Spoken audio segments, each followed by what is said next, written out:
when you're being asked to be something that you've never been before, and you're being held accountable for how well you are that thing that you are being called to be that you've never been before, it's almost like a catch 22. I Yeah. don't know how to do this well, but I'm going to be held accountable if I don't do it well. Yeah. And wrestling through that and trying to figure out, well, how do I position myself to do this well?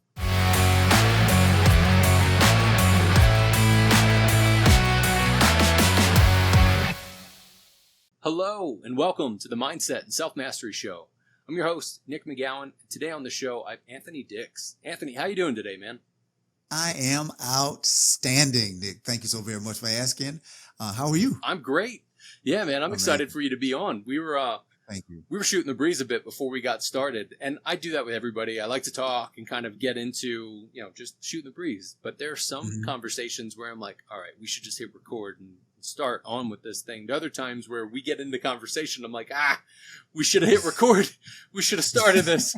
So I think we're going to have a great conversation. Why don't we do this? Why don't you just get us started? Tell us what you do for a living and what's one thing that most people don't know about you that's maybe a little odd or bizarre.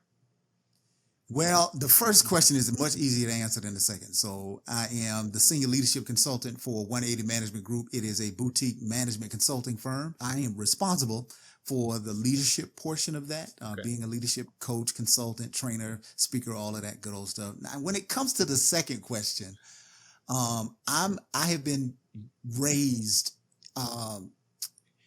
in public almost. My dad is a preacher. Okay. Right. And so, and I'm a preacher. I serve currently as a pastor and a whole host of other things, in that regard outside of the secular market space. So I'm so used to people knowing so much about me. So, what would people not know about me in maybe both contexts? I don't, cause I done got older now. I almost flunked out of college. Ooh, go on. Yeah. Yeah. Right. So that's something that some people, if they get a chance to know me a little bit, I'm not slow, I'm not obtuse, but I when I say slow, I don't mean, how to, hopefully they don't police too many terms on it, but you know what I'm saying. Yeah. Yeah. I went through an identity crisis because of the call to preach. Huh. So Jesus almost made me flunk out of college. Well, we're a few minutes in. You're already blaming Jesus. This will be good. I'm just kidding. It was really me, but wrestling with all of that and what my future would be, Jesus and, a girl maybe helped me, choose something other than going to class. Huh. Well, typically if somebody says I almost flunked out of college, it's like, all right, well, what drugs were you hooked on?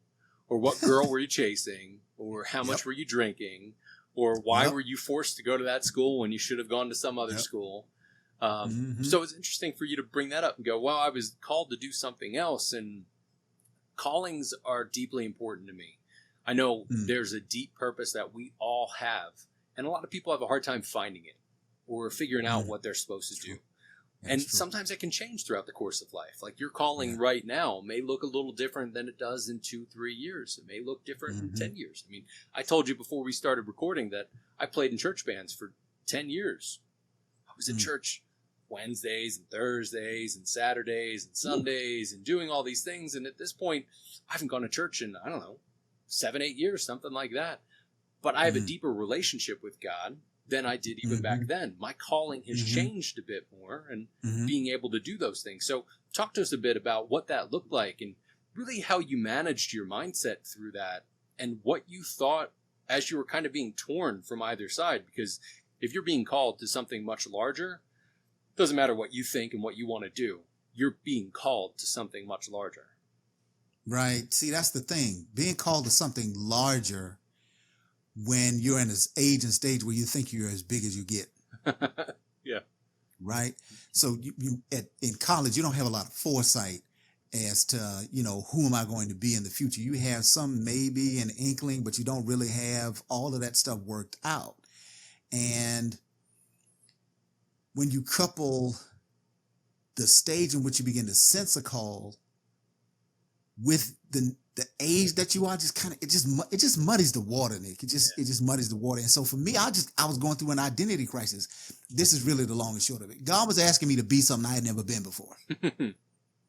And so when you're being asked to be something that you've never been before, and you're being held accountable for how well you are that thing that you are being called to be that you've never been before, it's almost like a catch-22. I don't know how to do this well, but I'm going to be held accountable if I don't do it well. And wrestling through that and trying to figure out, well, how do I position myself to do this well? Ultimately, I failed at a whole host of other things.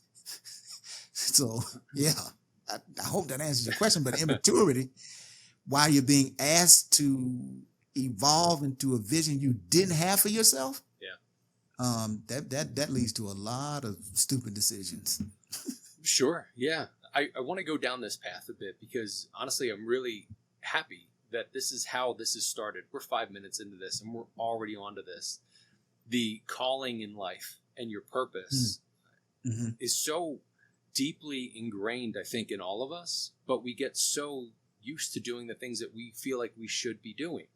Like you should be in college to be able to get a job, to then have a career and be in that career where you can get a pension and you can retire and you can do all these things. And it's crazy to me to think about how, I don't know, maybe that was a 20, 30 year span where that was actually the case. But those people had kids and they hated themselves. They hated the job that they were in for 40 years. And they then tried to survive off of 40% of what they couldn't live on anyway. And they're just in this tough spot. And so many people will go through midlife or later in life crisis trying to figure out, how do I do what I want to do? And they've just calloused over what their purpose and their calling was. But then again, as a 20-year-old kid or 22-year-old kid, what the hell? You don't know anything. Oh my God. But we all thought we knew everything in the world. I remember being 22 and having a consultant company and flying all over the place and doing all these things. And I looked back a few years later and was like, what's wrong with me? What was I doing? Yeah, why do people pay me money? What is wrong with them? I mean, I taught some good things, but I had such an ego that all of us in our early 20s do. But when you have that call to do something different, that's there. So I want us to get into that because I feel like there are people that listen to this show that are like, look, I'm stuck in this tough job. I'm stuck in this relationship. I'm stuck in this whatever. They're stuck because they don't know how to really get out of it to be able to do the thing that they feel called to do. And if they do, they are terrified because they're like, I don't know how to do that.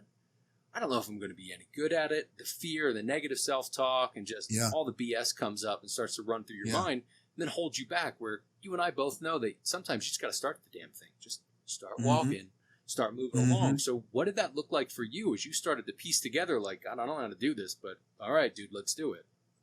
Well, I don't know how to encapsulate like a 20+ year journey in a short amount of time. We've got a little bit of time because you stumble along the way, let's say a child learning how to walk. Right there's a time where a child learning how to walk has to learn how to walk consciously. They have to force themselves to put one foot in front of the other, and then after stumbling and falling and all the rest of that stuff, they eventually. They walk, and then it becomes subconscious and not necessarily conscious. This is the challenge about learning how to become something when you're of age. That is, when you're a baby, people celebrate your fall to encourage you to get back up again. So when a baby is trying to walk and they're doing it consciously, and boom, you say, oh yeah. So you are celebrating their fall to encourage them to get back up. After you're about 9, people stop doing that. You know what I'm saying?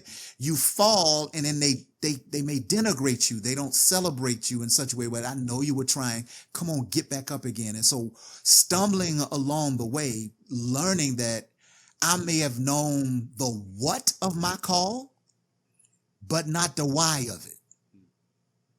And still, with that trepidation, not being hesitant to execute the what, even though I have a misunderstanding of the why. I know what you asked me to do. I know what you told me to do. I know what you're calling me to do, but I don't really understand the why. And that's where the mistakes are made, because I don't know the reason for of my purpose. I don't know the why of my person. And I don't want to sound like Simon Sinek or anything like that, but I don't know if you can always start with why. Yeah. You might get the why along the way, as you're alluding to. Like, you just keep putting one step in front of the other.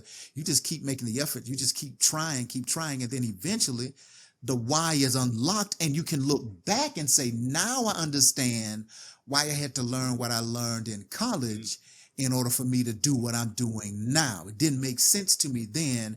It does make sense to me now. As you kind of alluded to in your example of being a 22-year-old consultant with people paying you, which is the other side of the challenge. Like, when you think you're good at something and then people pay you money and kind of confirm that you are, it can obliterate your ego. Like, it just blows up even more. And then now you're a rich fool. It's just what they're paying you for, rich, foolish wisdom.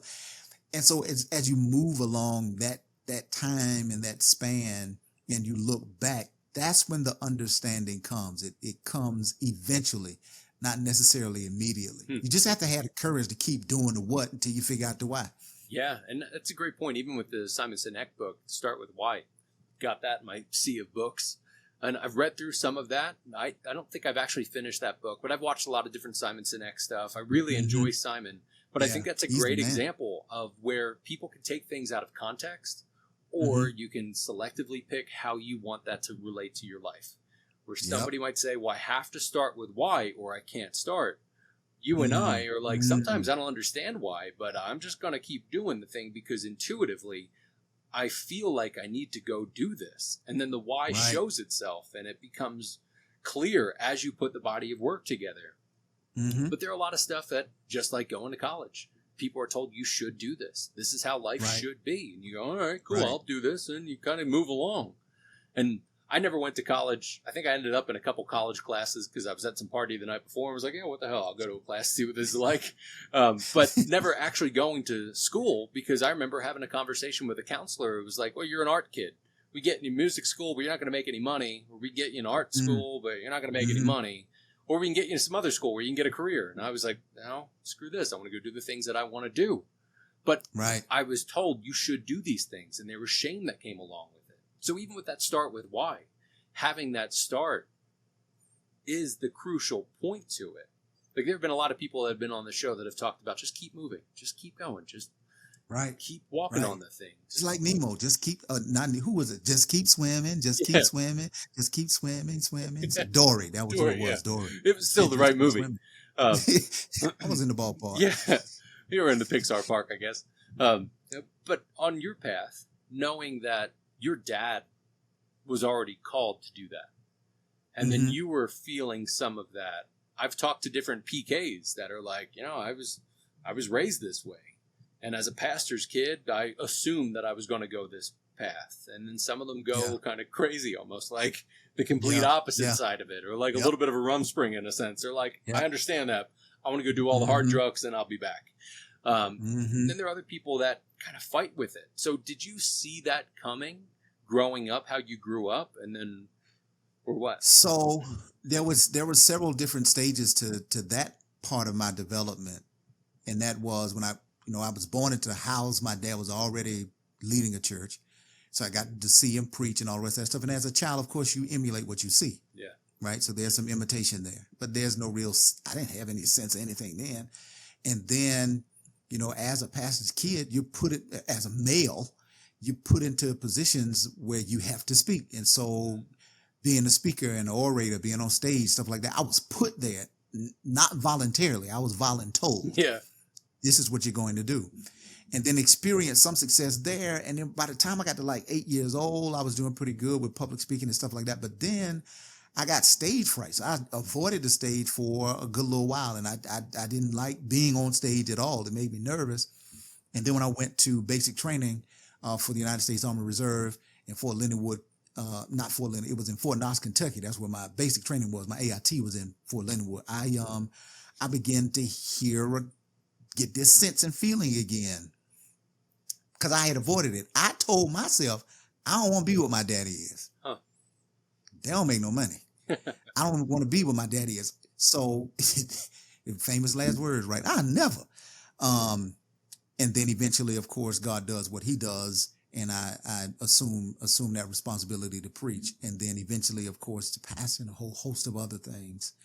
And the thing that I appreciate, one of the things I appreciate about my daddy is not enough people do this. When we were growing up, we wanted to be grown, right? Mm-hmm. And so grown becomes a static state where once I'm grown, I'm ahead of answers. My parents ain't gonna be able to tell me nothing. They talk about them being grown. That's why they know how to make these decisions. Like, all right, now I'm old enough. I'm grown. Well, I realized that being grown is not static. Being grown is dynamic, and you have to give yourself space to continue to evolve. You got to continue to evolve. And one of the things my dad gave to me was he gave me the space to evolve, to, even if we're in the same lane, to not be what he is. And I had to learn to give that to my children. I give you a classic example. You said that when you were being guided or counseled about college, they said, well, you're the arts guy, right? You're not going to make any money. You can pursue the arts thing, but you're not going to make any money, right? You can pursue the arts. Well, did those guidance counselors know that YouTube was coming? Nope. Did they know that the iPhone and the iPod was coming? Because right about now, if I'm not mistaken, the study shows the new billionaires and millionaires on the planet, all in content creation. That's kind of artsy. Mm-hmm. So maybe the arts guy is the one that's going to be making money and not the people who are choosing all of these rigid careers. But they didn't have the insight to see that. But if they created a lane, well, they say, well, let's just see how Nick evolves. Let's just see how Anthony evolves. And that's one of the gifts my dad gave me, just giving me the space to evolve. Now, it didn't always feel like it was a lot of space. Like there were some hard guardrails. But there was still a lane where they say, just give yourself the freedom to become something that you may not have saw yourself as, and you might actually like who you become. So do you find yourself doing that with your kids now? Being able to still have some sort of guardrails, but like softer guardrails, and letting them just move about freely? Yeah, I try to. I can't say that I'm the best at it. I have help. Like my wife helps me. I give an example. She did this early on in our marriage. When we got married, I was trying to teach my son how to take out the trash. Guess how I was teaching him how to take out the trash? The same way my daddy taught me. Yeah. Right? I knew the what of my daddy teaching me how to take out trash. I didn't understand the why. So when my son was able to do it, I was trying to teach him how to do it. My wife said, let him figure out how to do it on his own. Let's just see how he do it. He does it. I was trying to hold him accountable, like, that ain't how you do it. You do it like this. That ain't how you do it. You do it like this. The trash ain't taken out till it's done like this. And when she encouraged me to give him space to evolve, I backed off some and was impressed that he brought some things to the table about taking out the trash that I would have never thought of. So me being rigid was getting in the way of his creativity. It was getting in the way of his ability to evolve. And so I try to maintain that posture. I'm not, by no means the perfect father, by no means the perfect parent, but I try to maintain that posture. And it's not easy because there's some decisions that your child or any child will make for the parents. Is like, I wouldn't do it that way. But in that regard, I might be being so short-sighted. Yeah. I may not be able to see how them doing something while they're in school. You're taking the classes, but you're also doing graphic design. You're taking the classes, but you're also vlogging, doing videography. I may not see how that unfolds for them in the future, and they blossom and become the great butterfly they're supposed to be, because they can't become the butterfly they're supposed to be in a cocoon I make for them. So I got to give them space to evolve. Yeah, it's got to be tough. It has to be tough. I don't have any kids. Yeah. I was raised with a brother and a sister, and we were all a bit different. Again, I was kind of the artsy kid. My brother took after my dad, and my sister has kind of gone the education route in a sense. Okay.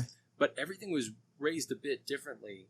But we are told by our parents, just like you probably, like especially with your son, tell him this is how you do the trash because this is what makes the most darn sense. This is how you do this thing. This is what I've understand to do it. So if I do it and I think I'm intelligent, you should do the exact same thing.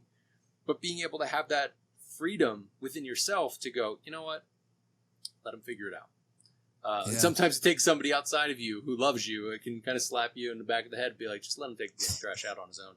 Like, okay. Yep. Yeah, that's it wasn't a slap per se, Sure. but you know, it was strong encouragement. Yeah, we're not promoting domestic violence here. Yeah, Do not slap your spouse, even if it's it to was take the strong trash out. encouragement.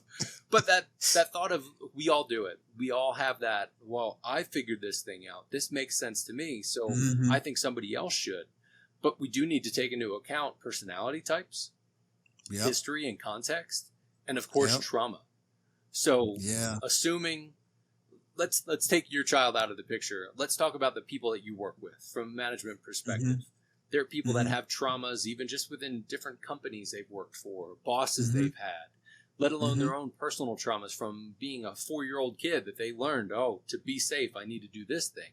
So Yeah. when you help people and give them kind of that flexibility to learn on their own while you're still being hired to give them wisdom and training and instruction, how do Hmm. you also then take into account their traumas, their personality type, and the context of that person? Well, there's some practical ways in which you can take into account their personality type through certain assessments, like, Sure. like the Enneagram Yeah. or Myers-Briggs. I personally ascribe Yes. to the DISC from a professional perspective, so you can do those things there. Empathy is a big deal, so really taking into account what factors would I want someone in my position to consider Hmm. if they were coaching me, Mhm. right? Um, there is magic in our uniqueness, and whenever we stop looking at each other for our uniqueness, we really can't celebrate who that person is. You're a human in general, but you're Nick in particular. And there's some particular things about Nick. There's some particular things about Anthony that they bring to the table that are unique assets to the world in which they live. Some of those things are trauma. But if anybody has survived trauma, no one, I don't think that anyone who is functional in any regard as a professional, as a human, just as a person, who is not developed mechanisms to overcome trauma, not just to cope with it. Like, there's some people who have trauma and they are coping with it, Yeah. but those are particular traumas that probably need outside help. But there are other things that they've experienced from a traumatic perspective that they have developed systems to overcome. Now, everybody, what I cope with, you may have overcome, and what you cope with, I may have overcome, but we've got mechanisms to overcome. The question is, how do we employ them to continue to bring out the best in us? And so really having conversations to investigate those lanes, and hopefully an ear to hear where that trauma may have come from. Because I think one of the things that you shared that was so helpful, home may be one of the first places you experience trauma, but it's not the only. Yep. And so because people spend so much time at work, there are things that you can experience at work that are traumatic too, that cause you to feel like you're inadequate, that cause you to feel like you are invisible or insignificant, that causes you to wrestle with a lack of confidence, or causes you to cope in certain ways where you seek to dominate conversations instead of being a little bit more relaxed, where you hold back your feedback because somebody told you that when you talk, you never make sense. Those things can happen at work and have a very strong effect on someone's psyche to where it's traumatic. And when we're having conversations for leadership consulting and coaching, we investigate those lanes subtly and provide solutions so that they can employ what they already have. Like, you already got it in you to overcome trauma. How have you overcome it in the past? Well, why won't that system work with this particular trauma? Let's try it and kind of investigate it and see where it goes. That's an interesting thing. We do figure out ways to either cope or ways to overcome, or ways to get through it. I really think a lot of it can tie into our overall winning strategy that you figured out at one point as a little kid. Like, this is the way that I win. This is the way that I stay safe. This is how I am not abandoned. Like, my core wound is straight up abandonment and not being loved. And I know that came from being a little kid. And that still translates into even times with my business partner or my girlfriend, where we'll talk through things and I'm like, this directly ties to my core wound. This is how I feel with this. And it takes the self-awareness to be able to see that. But it also takes us going through those things to understand that sometimes we set up mechanisms and situations for ourselves to actually push us deeper into a winning strategy instead of going, hold up a second. Why am I actually feeling this, and how do I do something with it? So the fact that you look into these subtly, I can understand. Like, we don't want to just straight up say, look, your trauma from when you were 5 years old is affecting everything you're doing right now. And the reason why you're stopping yourself, that might be a bit much for some people. Some people might be like, thank you, Anthony. I appreciate that. How do I fix this? It's been 40 Not too many years. people will pay you for it directly. No, exactly. But being able to understand that is a crucial component. At least I understand it to be that way, where you have to know what those things are and how they relate to either your winning strategy or something that actually ties directly to you. So do you get into that within your coaching, within leadership management? Yeah, of course. And again, as you said, we kind of do it subtly. We can introduce concepts. One of the wonderful things about people is when they feel safe enough, they'll tell you just about anything you need to know to help them grow if you're listening to it. Listening to how people talk about their family, listen to how people talk about their experiences and how they process it. When you have an idea of what a healthier leader sounds like, you can hear some of the unhealthy things, the trauma, and you can begin to guide conversations, interject certain things to keep them exploring in such a way where it's healthy, like you said, so they can develop their own winning strategy. Most of the times when people overcome, they overcome usually with an answer or a strategy they reach themselves. Because if I give you the strategy, then you may not be equipped to apply the strategy because it's mine. It's like if let's say you got two athletes and you want both of them to score. Well, if you give a baseball player the objective to score, he's going to use a baseball bat. You give a basketball player the objective to score, he's going to use a basketball. A football player is going to use a football.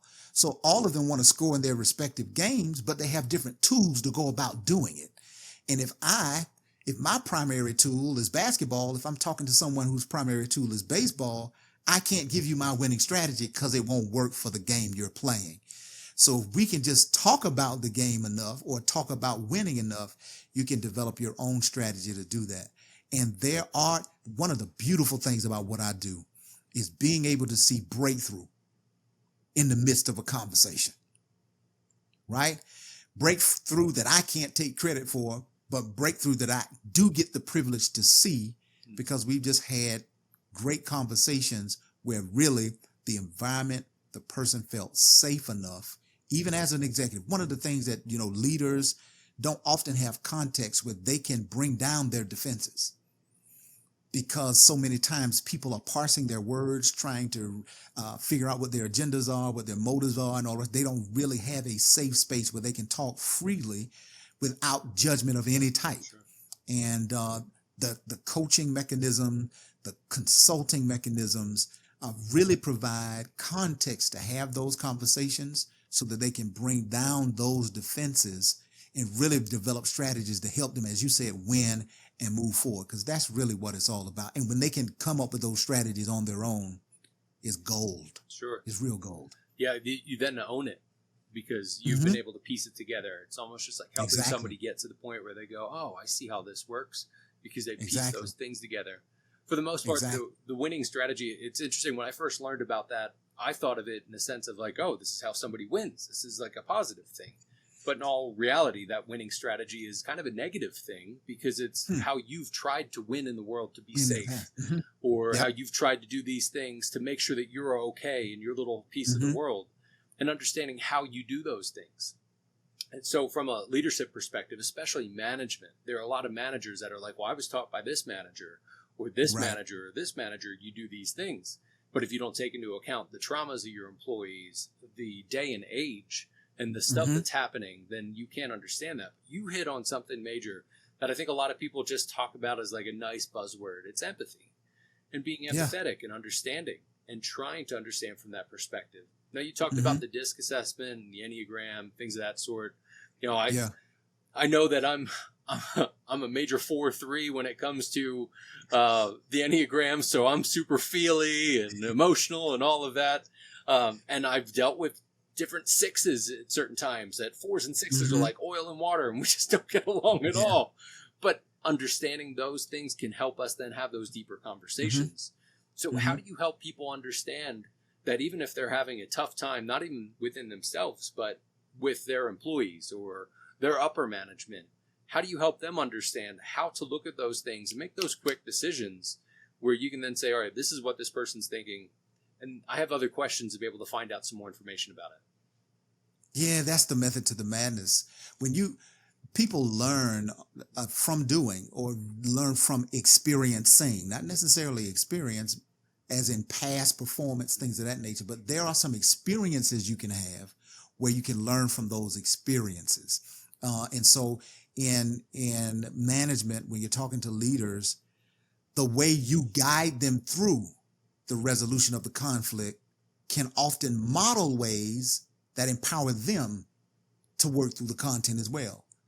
Because they remember what it felt like to reach the aha. They remember what it felt like to say, oh, that's the strategies.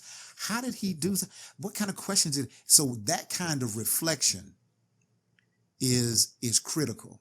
And really, one of the things that I just think is just super duper important, because you laid out so many different things about how you take these factors into account when you're leading and managing someone, about personality and trauma and all the rest of that stuff.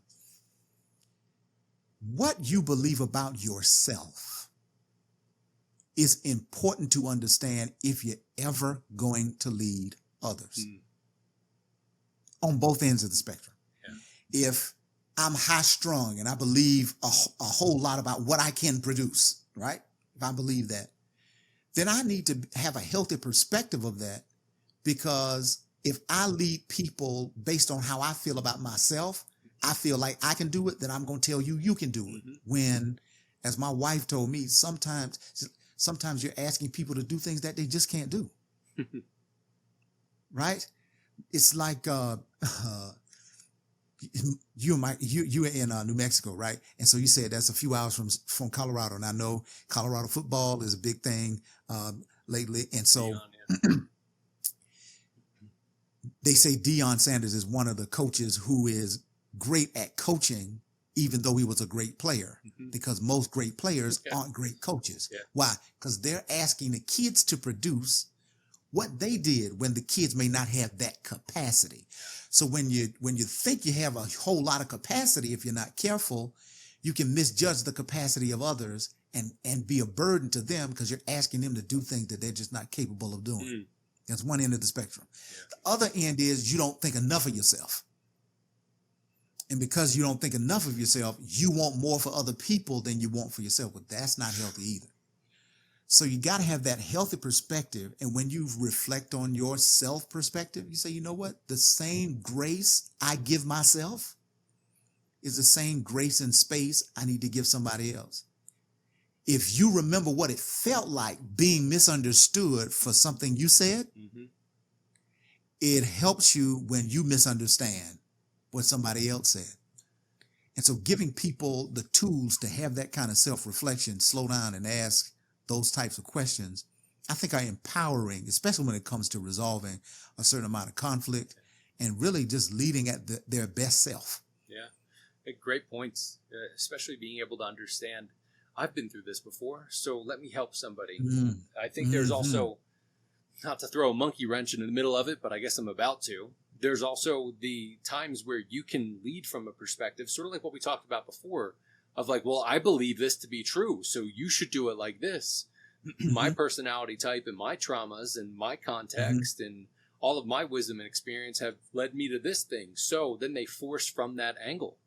And instead of literally understanding that you have a different human in front of you, to be able to work with that human and not just go with that angle. And I find that that's really tough. Like I've seen so many different coaches that are just coaches and coach. It's like, how did you get started? When did you get started? They're like, oh, a few months ago, because I was bored, because the pandemic hit or whatever. And it's like, okay, do you have anything you've actually been through? And there are certain people, like I was a reluctant coach. Like I ended up being a coach for people because they were like, can you help me with this? Can I pay you for these things? Right. I'm like, yeah, because I've been through a lot of shit and stuff that's actually helped me get to the point but I've had to work through it. But one of the things that I've struggled with is what I'm talking about, where I've said, well, from my perspective, it's this. And I had to understand and get kind of slapped in the face a few different times of like, I'm preaching about what has worked for me instead of understanding what is going on with the organism in front of me and how they actually relate to these things, which I think gets back to the empathy like you talked about. It's really what you believe about you. Yeah. And making sure that matches what you believe about people. Right?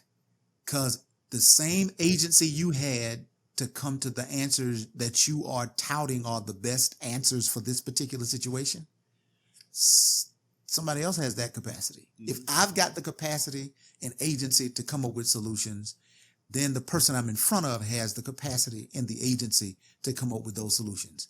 If I don't like when someone gets amid or amongst up my creative process, then I'm not going to get in the way of their creative process. Because in order for it really to work for us both, if we're in this thing together, they have to reach certain conclusions on their own.